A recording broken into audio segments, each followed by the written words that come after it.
What if I told you that procrastination is actually kind of genius? You're just doing it wrong. When I was in school, almost every single time I had an essay to write, I would sit there late in the evening before writing it and handing it in as late as possible. And it was always stressful and frustrating. I could feel the stress building from procrastinating, all the way up to the point where I would finally do it. And you can probably relate to doing this, we all can, and we always seem to learn a lesson from it, to start sooner next time. But that's actually the wrong lesson here. There is another lesson to learn here, and once you master it, you can skyrocket your productivity. What you can do is to strategically procrastinate.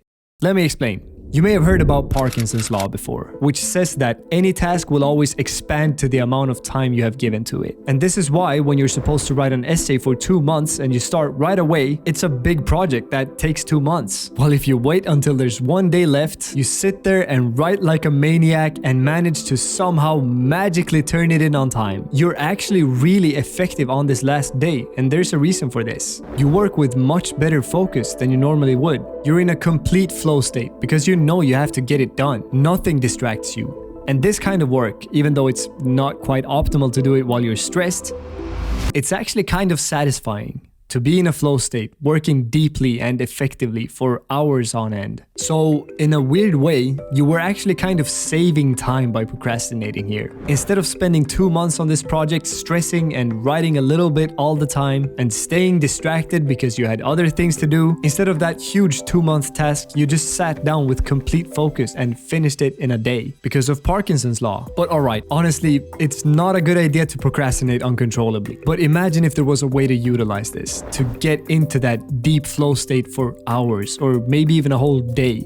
but without the stress. Procrastinate strategically. Set deadlines for yourself in a way that utilizes Parkinson's law to the max. Here's how I do it. When I have a task in front of me, I decide right away when it has to be done, and it's not an option to send it in late. And then I would get to work. Sounds easy, right?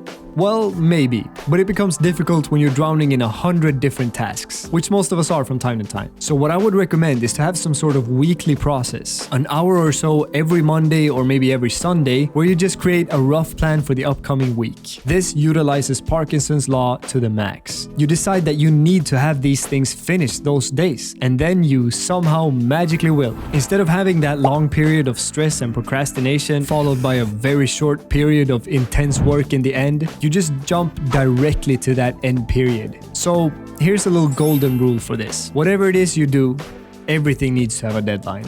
And that deadline should probably be closer than you think. So try that and start utilizing Parkinson's law. If you want help with improving yourself, I would love to help you out for free. Just click the link in the description and we'll do a call together. So I'll talk to you soon. But until then, soldier on and earn your sleep. Because I will.